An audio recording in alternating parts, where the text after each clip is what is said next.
I was born in Chicago. My parents came over from Mexico at a very young age. They started having kids. They got married at 14 and started having kids at 15. So they had me when they were 16, and you know, kids having kids. My dad fell in love with the gangs, the drugs, and just the city life. We came from, my family, from a small town in Mexico, so that really didn't exist over there. So when he got a taste of that fast life, fell in love with it, and he ended up abandoning my mom and just kind of left her fending for herself. And my mom was young, didn't speak English, had never worked a day of her life. She was pretty much just a housewife. That's what she did. And now we were at a hotel, homeless, and my dad was gone.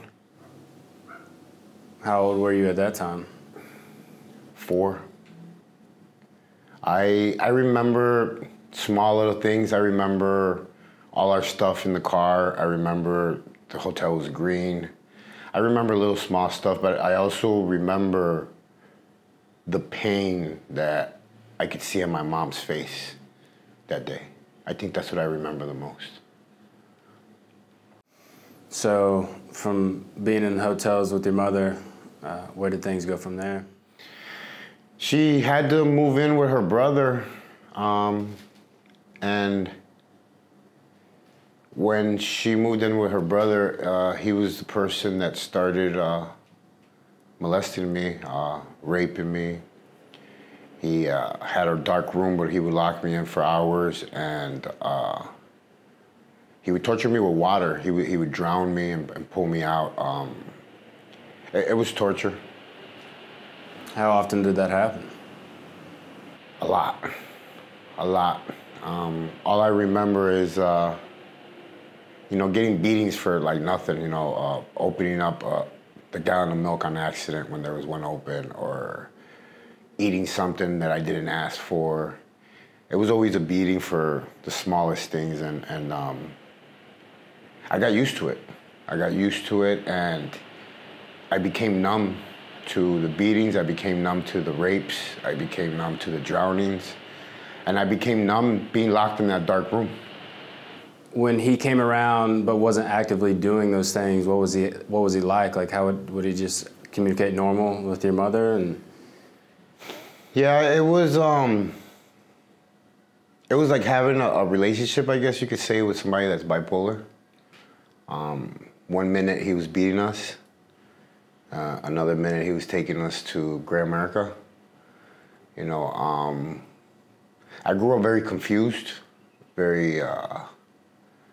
I think it's one of the biggest things where I really never learned like what was right, what was wrong, or like, I got beatings for pretty much anything and everything. So by the time I was 9, my heart was completely stone already. I always tell people at 9 I felt like I was already a grown man. And I wanted blood, I wanted revenge, I wanted to hurt people.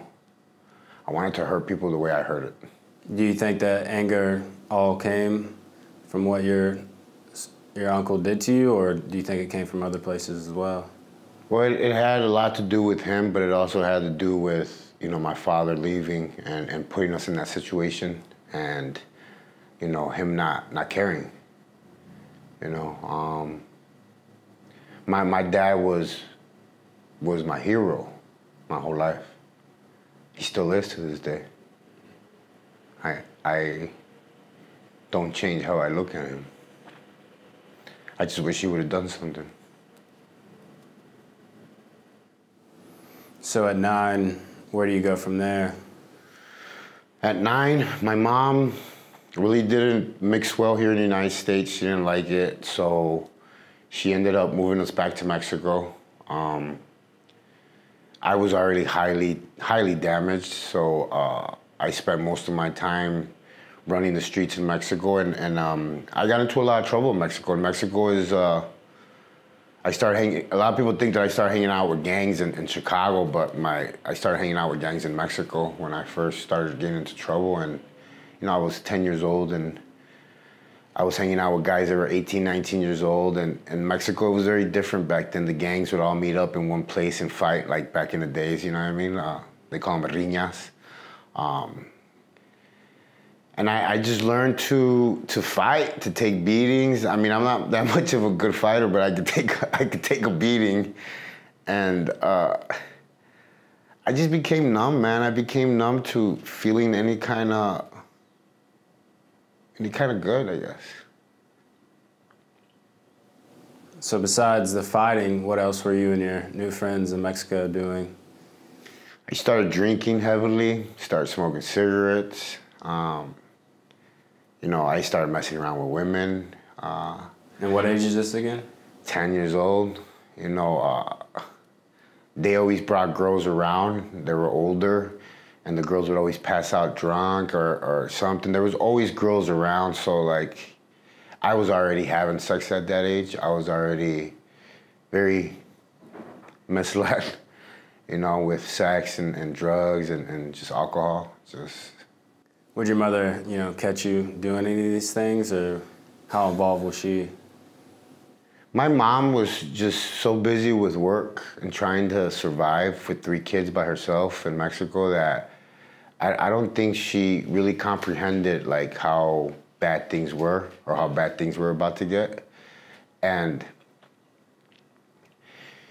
she pretty much made me the man of the house. You know, she was like, you're the man of the house. You get to do whatever you want. You tell me what you want to eat. And, you know, I started drinking very heavily because I stuck that in my head that I was, you know, the man of the house. And, you know, I went and I got myself a job and I started helping my mom, you know, pay bills.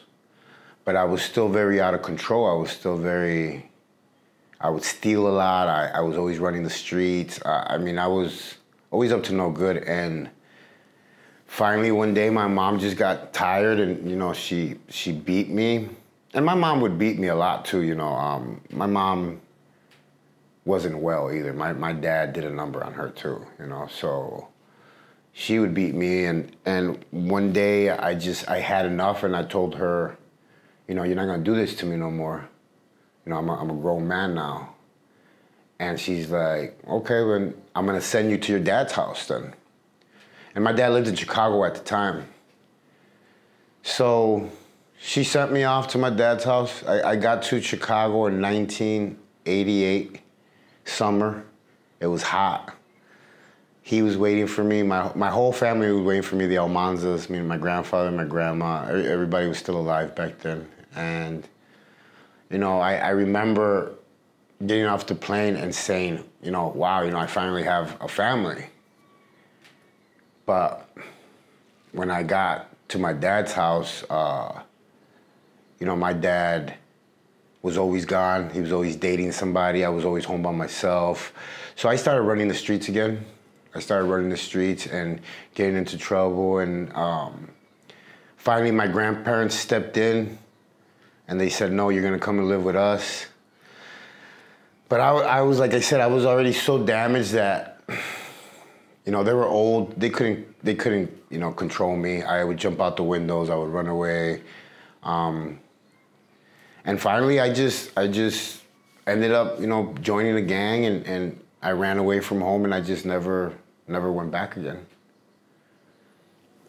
I want to stay kind of on the topic of when you were a kid. You said, you know, you grew up quickly, is what you were saying, and you know, already drinking and doing these things at 10.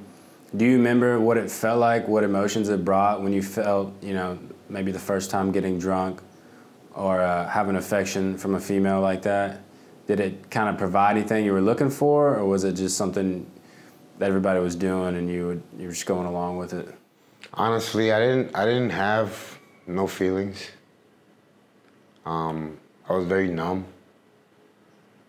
I drank just because everybody else was drinking, and I drank because it would make me more violent. So, you know, if I was gonna get into a fight or something, we were gonna fight that day, I would get drunk. But no, I really didn't feel nothing. I mean, I had a lot of hate. I had a lot of pain. I had a lot of resentment. You know, I knew I had those things because I felt them, and every time I would get into a fight, I made sure that I kind of like beat it into that person. So, did you have any like aspirations with life, or was your mind in so many different other places? Like, did you want to, a lot of people have dreams of being a professional sports person or anything like that. Did you have any future goals in your head, or were you just? Honestly, man, the only dream I can remember that I had in my head was that I wanted to go to the military. I wanted to be a Marine. I wanted to fight for my country. I mean, I don't know where I got it from, but I was very patriotic as a kid. My grandparents bought me this like little army outfit for Christmas, and I wore it till it kind of fell apart, and I always thought I was gonna be a Marine. That's what I thought I was gonna be. I really thought that I was gonna leave one day and go fight for my country. So as you were growing up, did you ever think back to what your uncle did to you, or was it just a combination of things that put that anger in you?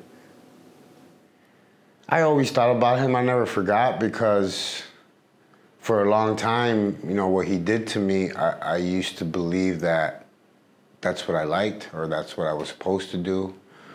For a long time, I was confused. I knew that I liked women, but I didn't know if I was supposed to like men because of what he did to me. So I was very confused and very, very mad about it. I became very, very sexual. I started masturbating at a very young age, and started watching, porno magazines, stuff like that, and it just started polluting my body more and more, my mind, my soul. It just started getting darker and darker. Everything.